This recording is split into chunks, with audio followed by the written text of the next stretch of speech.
കാവ്യ സിനിമയിൽ ആയിരുന്നില്ലെങ്കിൽ ഈ പ്രായത്തിൽ എന്താ ചെയ്യുന്നുണ്ടായിരുന്നോ ഏകദേശം? ഞാൻ എപ്പോഴും ചിന്തിക്കാറുണ്ട് കേട്ടോ അത്. എൻ്റെ അടുത്ത് എല്ലാവരും സ്ഥിരം ചോദിക്കുന്ന ഒരു ചോദ്യമാണത്. പക്ഷെ അതല്ല ഉത്തരം കറക്റ്റ് കിട്ടാത്തൊരു ചോദ്യമാണ്. എപ്പോഴും ചിന്തിക്കാറുണ്ട്. എനിക്ക് തോന്നണു ഒരു പക്ഷെ ചിലപ്പോ കല്യാണം എന്ന് പറയാൻ പറ്റില്ല. കാരണം അത് കല്യാണം ഇപ്പൊ അതിന്റെ സമയമാകുമ്പോഴേ നടക്കുള്ളൂ. അത് എങ്ങനെ പോയാലും പഠിപ്പ് കഴിഞ്ഞിട്ട് വീട്ടിലിരുന്ന സാധാരണ ഒരു പെൺകുട്ടിയായിട്ട് ഇരുന്നാണ്. എനിക്ക് ജോലി ചെയ്യുന്ന തോന്നണില്ല കേട്ടോ. അല്ലാതിരിക്കുന്ന ഒരു സമയത്ത് ജോലിക്കൊന്നും പോകുന്ന ഒരു പെൺകുട്ടി ആയിരിക്കില്ല. എനിക്കിങ്ങനെ വീട്ടിലൊക്കെ ഇങ്ങനെ ഇങ്ങനെയൊക്കെ ചെയ്തിട്ടിരിക്കുന്ന ഒരു കുട്ടിയാണ് ഇഷ്ടം. അങ്ങനെ എന്തെങ്കിലും ആയിരിക്കും. പക്ഷെ ഇനിയുള്ള ജീവിതത്തിലും അങ്ങനെയാ. അപ്പൊ സിനിമ കഴിഞ്ഞപ്പോൾ ഒരു കാലത്ത് കല്യാണം കഴിക്കുമല്ലോ. കല്യാണം കഴിച്ചു കഴിഞ്ഞാലും അങ്ങനെ ഒരു വീട്ടമ്മയായിട്ട് ഇരിക്കാൻ തന്നെയാണ് തോന്നുന്നത്. അങ്ങനെയാണ് ആഗ്രഹം. ആണോ? ഇപ്പൊ എന്താ പറയാ, ഇപ്പൊ എന്തായാലും കല്യാണമൊക്കെ നോക്കി തുടങ്ങിയിട്ടുണ്ട്. ഓക്കെ. അപ്പൊ ഏത് സമയത്താ ഉറപ്പിക്കണേന്ന് പറയാൻ പറ്റില്ല. കാരണം എനിക്ക് കുറെ ഇങ്ങനെ ഞങ്ങളൊക്കെ ജാതകത്തിൽ വിശ്വസിക്കുന്ന ആൾക്കാരായിട്ട്. നാളെന്താ കുട്ടിയുടെ? തിരുവാതിര. അപ്പൊ ഇങ്ങനെ കുറെ ഇത്ര നാളെ നോക്കാനേ പാടില്ല എന്നുണ്ടായിരുന്നു. അപ്പൊ 2008 ഏപ്രിലിന് ശേഷമാണ് സമയം പറഞ്ഞിരിക്കുന്നത്. ഇപ്പൊ നോക്കി തുടങ്ങി. പിന്നെ ഏത് സമയം എന്ത് സംഭവിക്കാന്നുള്ള അവസ്ഥയിലാണ് ഇപ്പൊ ഇരിക്കുന്നത്. വടക്കുള്ള ആൾക്കാർക്കൊരു വിചാരമുണ്ട് തെക്കുന്ന് കല്യാണം വേണ്ടാന്ന്. എറണാകുളം വരെ മാക്സിമം അവിടെ അങ്ങോട്ട് തിരുവനന്തപുരക്കാരെ ചീത്ത വിളിക്കല്ല. എന്നാലും ഞാൻ പറയുന്നത് ഞങ്ങളിലുണ്ട്. ഞാനത് കറക്റ്റ് അമ്മയൊക്കെ പറയും എറണാകുളം വരെ മതി കേട്ടോ, അതിന്റെ അപ്പുറം എറണാകുളം തന്നെ മതി എന്നൊക്കെ പറഞ്ഞ എന്തുകൊണ്ടാ ഇപ്പൊ ഇത്രയും വർഷം എറണാകുളം നിന്നതുകൊണ്ടാണ്. എറണാകുളം ആയില്ലെങ്കിലും കുഴപ്പമില്ല കേട്ടോ, നമുക്ക് എപ്പോഴും നമ്മുടെ അങ്ങോട്ട് തന്നെയല്ലേ പറ്റുള്ളൂ. അതെന്താന്ന് വെച്ചാ കമ്മ്യൂണിക്കേഷൻ നടക്കുമ്പോൾ അതൊരു ഇടപഴകാൻ കൂടുതൽ എളുപ്പം. ഇങ്ങോട്ടുള്ള ആൾക്കാർ മോശമായിട്ടൊന്നല്ല, പക്ഷെ നമുക്കൊരു അതിപ്പോ ഒരു പരിചയമില്ലാത്ത ഒരാളെ കണ്ടാലും ഞാനും വടക്കരാട്ടോ, ഞാൻ കോഴിക്കോടാന്ന് പറഞ്ഞ ഒരു പ്രത്യേക ഇഷ്ടമില്ല. അത് നമുക്ക് സംസാരിക്കുമ്പോ പേടിക്കണ്ട, എനിക്ക് എന്റെ ഭാഷയിൽ തന്നെ സംസാരിക്കാം. ഇത് ലൈഫ് ലോങ് ഒക്കെ ഒരാളുടെ അടുത്ത് എവിടെ പോണു എന്നൊക്കെ ചോദിച്ചിട്ട് ഭയങ്കര ബുദ്ധിമുട്ടല്ലേ? അല്ല, ഈ ഒരു കല്യാണം കഴിക്കുമ്പോൾ നമ്മള് ഓക്കെ മനസ്സിലിപ്പോൾ കുറെ ഒരു ക്യാരക്ടേഴ്സ് ഉണ്ട്, പക്ഷെ ഒരു സ്വഭാവം പാടില്ല എന്നുള്ളതുണ്ടോ? ഭർത്താവ് വരാൻ പോകുന്ന ആൾക്ക് ഇന്നൊരു സ്വഭാവമേ വേണ്ട, അങ്ങനത്തെ ഒരാളെ അടിക്കണ സ്വഭാവം.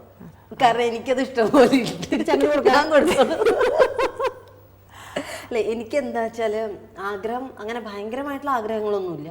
ഭയങ്കര സുന്ദരനായിരിക്കണം, ഭയങ്കര ഹൈറ്റ് വേണം, അങ്ങനെയൊന്നുമില്ല. എനിക്ക് സൗന്ദര്യം എന്നൊക്കെ പറയുന്നത് ഫസ്റ്റ് ഒരു അട്രാക്ഷൻ മാത്രമേ ഉള്ളൂ. അത് കഴിഞ്ഞ് രണ്ട് ചീത്ത പറഞ്ഞ സൗന്ദര്യം മഹാകള്ള അത്രേ ഉള്ളൂ. അപ്പൊ എനിക്ക് നല്ല പഠിപ്പൊക്കെ വേണമെന്നുണ്ട്. കാരണം എനിക്കില്ലാത്ത ഒരെണ്ണം എവിടെയെങ്കിലും ഉണ്ടാവണം എന്നുള്ളൊരു ആഗ്രഹമുണ്ട്. പിന്നെ എന്തായാലും ഫാമിലി ഒക്കെ നല്ലതായിരിക്കണം. ഫാമിലി ബാക്ക്ഗ്രൗണ്ട് നല്ലതാണെങ്കിൽ അത് സ്വഭാവത്തിലും നമ്മുടെ എല്ലാ പെരുമാറ്റത്തിലും ആ ഒരു നല്ല, നമ്മൾ പറയില്ലേ നല്ല കുടുംബത്തിലൊക്കെ പറഞ്ഞാൽ തോന്നുന്നു. അങ്ങനെയൊക്കെ ഉള്ളൊരു, പിന്നെ ഭയങ്കര സ്നേഹമൊക്കെ ഉള്ള ഒരാളാവണം എന്നുണ്ട്. ഇതൊക്കെ നമ്മൾ ഇങ്ങനെ ചേച്ചി അതെ. ഇപ്പൊ കല്യാണം, അപ്പൊ ഞാൻ അമ്മയുടെ അടുത്ത് എപ്പോഴും പറയാം, അമ്മേ ഈ അറേഞ്ച്ഡ് മാരേജ് ഒക്കെ ആയിരിക്കുമല്ലോ, അപ്പൊ ഈ കല്യാണമൊക്കെ ഉറപ്പിച്ചിട്ട് ഓക്കെ ഒരു 6 മാസം എനിക്ക് സമയം തന്നു പരിചയപ്പെട്ടോട്ടെ. ഈ 6 മാസത്തിനുള്ളിൽ ഞാൻ എന്ത് മനസ്സിലാക്കും? കല്യാണം കഴിഞ്ഞ് കഴിഞ്ഞാൽ സ്വഭാവം അപ്പം മാറും. അതെ. അപ്പൊ അമ്മ എപ്പോഴും പറയുമ്പോ അവരുടെ കാലഘട്ടത്തിനെ ബേസ് ചെയ്തിട്ട് സംസാരിക്കും. അപ്പൊ അമ്മ പറയുമ്പോ ഞാൻ നിന്റെ അച്ഛനായിട്ട് കല്യാണം ഉറപ്പിച്ചിട്ട് പിന്നെ കാണുന്നത് കല്യാണത്തിന്റെ അന്നാണ്. ഞാൻ അന്നത്തെ പോലെയല്ല ഇന്ന്. ഇപ്പൊ ആ കുട്ടി മറ്റേ കുട്ടി കല്യാണം ഡിവോഴ്സ് ആയി എന്നൊക്കെ പറയുമ്പോ ഇവര് ഡിവോഴ്സ് ആയോ എന്നൊക്കെ പറയുമ്പോ, പക്ഷെ നമ്മളെ ഈ ഏജ് ഗ്രൂപ്പിലുള്ള കുട്ടികൾക്ക് പറ്റില്ല വെച്ചാ പിന്നെ എന്താ ചെയ്യാ, കൂടെ താമസിക്കാൻ പറ്റില്ല വെച്ചാ. കറക്റ്റ്. മാധുരി ദീക്ഷിതിനെ കല്യാണം കഴിച്ച ഡോക്ടർ നെനെ എന്നാണ് മാധുരി ദീക്ഷിതിന്റെ ഒരു പടം പോലും കണ്ടിട്ടുണ്ടായിരുന്നില്ല. അങ്ങനെ കാവ്യ മാധുരിന്റെ ഒരു പടം പോലും കാണാത്ത ഒരാൾ കല്യാണം കഴിച്ചിട്ടുണ്ടെങ്കിൽ അഡ്ജസ്റ്റ് ചെയ്യാൻ പറ്റുമോ? ആ ഒരു താങ്കളുടെ താരപരിവേഷം ഒന്നും അറിയാം, അങ്ങനെയുള്ള ഒരാൾ വരുന്നത് നല്ലതെന്ന് എനിക്ക് തോന്നുന്നു. അതെ, കാരണം നമുക്കറിയില്ലല്ലോ, ഈ ചിലപ്പോ എത്ര നല്ലൊരാൾ വരികയാണെങ്കിൽ ഈ ഒരു താരപരിവേഷത്തിന്റെ പുറത്ത് വരുന്ന ആൾക്കാരുണ്ടാവും. അതെ, അതെപ്പോഴൊരു ആഡഡ് ഒരു ടെൻഷൻ ആയിരിക്കുമല്ലോ. കാരണം കാവ്യ മാധവനാണ് കല്യാണം കേൾക്കണമെന്നല്ലാതെ കാവ്യ എന്നൊരു കറക്റ്റ് അതൊരു എപ്പോഴും ടെൻഷൻ ആയിട്ടുണ്ടോ? ഇത് സാധാരണ പെൺപിള്ളേർക്ക് ആ ഒരു ടെൻഷൻ ഇല്ല. അതെ, ഞാൻ എൻ്റെ ഒരു പ്രൊഫഷൻ ഇതായതുകൊണ്ട് ശരിക്കും എന്നെക്കാളും അച്ഛനും അമ്മയ്ക്കും ഒക്കെ ടെൻഷൻ ഉണ്ട്. എന്തായിരിക്കും പിന്നെ ആദ്യമൊക്കെ അമ്മയ്ക്ക് ടെൻഷൻ ഉണ്ടായിരുന്നത് സിനിമയില് അഭിനയിക്കണ കുട്ടിയമ്മ കല്യാണം കഴിക്കാൻ. ആദ്യം അമ്മയുടെ ഒക്കെ ഒരു മനസ്സ് വെച്ചാൽ അമ്മ 17 വയസ്സിൽ കല്യാണം കഴിച്ചു. അമ്മയ്ക്ക് ഉദ്ദേശം അതായിരുന്നു, എന്നെ ഒരു 17 വയസ്സിൽ കല്യാണം കഴിപ്പിക്കണം, കുഴപ്പമില്ല ഒരു 18 വരെ അത് കാക്കാവുന്നത്. പക്ഷേ എന്താ പറയാ, ഇനി സിനിമയിലേക്ക് വന്നതുകൊണ്ട് നല്ല ആലോചനകളൊന്നും വരാണ്ടാവും. പക്ഷെ ആ ഒരു വിഷമം മാറി കിട്ടി.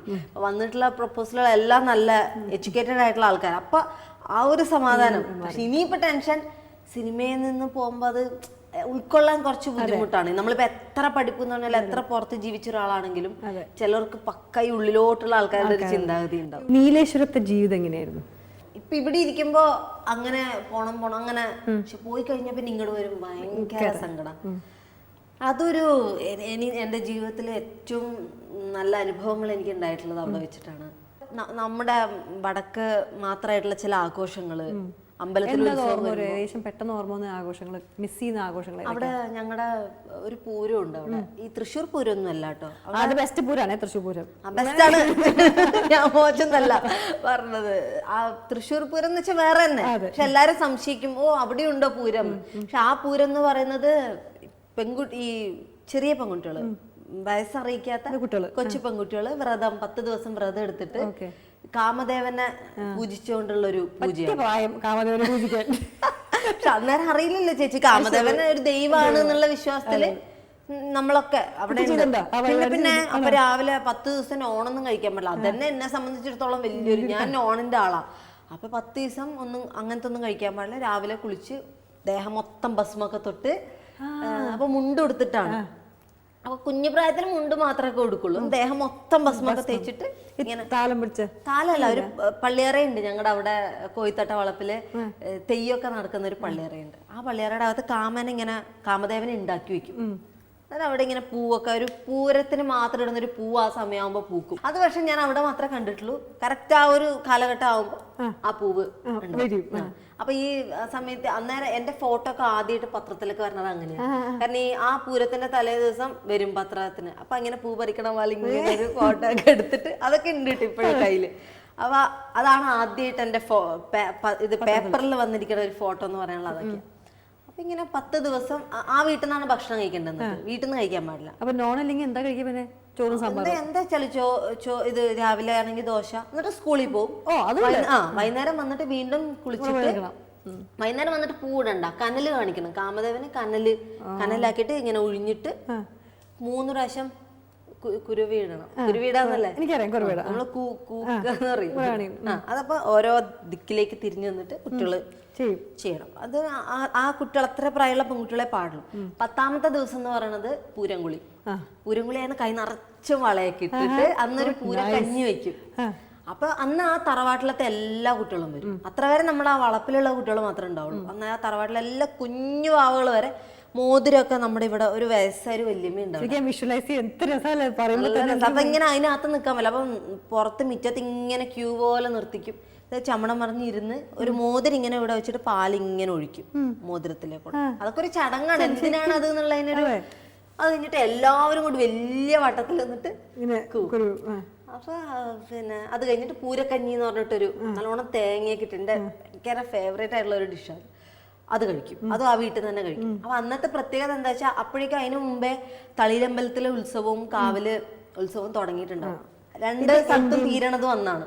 അപ്പൊ ഈ പൂരംകുളി, അപ്പൊ അതൊരു പൂരംകുളി പൂരക്കഞ്ഞി കഴിച്ച ഉടനെ ഞങ്ങൾ റോഡിലേക്ക് ഓടും. അപ്പൊ അതൊക്കെ ഇപ്പൊ ജൂൺ സ്കൂള് തുറക്കുന്ന സമയത്താണ് കാവില് കലശം. അപ്പൊ കലശത്തിന് കലശം മിഠായി എന്ന് പറഞ്ഞിട്ടൊരു സാധനമുണ്ട്. അയ്യോ, അത് വെറും മധുരത്തിന്റെ കട്ടയാണ്. ഞാൻ ഈ മധുരത്തിന്റെ കട്ടയൊക്കെ തിന്നിട്ട് അകത്തുള്ള കടലയും പിന്നെ മറ്റേ കടല മാവ് കൊണ്ടുള്ള ഒരു വടി പോലത്തെ ഒരു സാധനമുണ്ട്. അതൊക്കെ അത് കളയും. ഈ മധുരത്തിന്റെ കട്ടി മാത്രം. അപ്പൊ ആർക്കും അത് വേണ്ട വീട്ടിലുള്ളവർക്ക്. അപ്പൊ അതൊക്കെ പൊട്ടിച്ചിട്ട് എനിക്ക് തരും. അത് അങ്ങനത്തെ അതൊക്കെയാണ് ഈ തടിയുടെ രഹസ്യം. പക്ഷെ അന്ന് അതിനൊന്നും വലിയ തടി ഉണ്ടായിരുന്നില്ല. അന്ന് തടി വെപ്പിക്കാൻ വേണ്ടിയിട്ട് അമ്മ എന്തൊക്കെ നെയ്യും വെണ്ണയും ഒക്കെ ഉരുട്ടിയിട്ടൊക്കെ തന്നിട്ട് അതൊക്കെ ഒരു പ്രായം അങ്ങോട്ട് കഴിഞ്ഞപ്പോഴാണ് ആവശ്യമില്ലാത്ത സമയത്തൊക്കെ കൂടി വന്നു തുടങ്ങി. അപ്പൊ ആ കലശം കലശ എന്ന് പറഞ്ഞാൽ എനിക്ക് ആദ്യം ഇത്.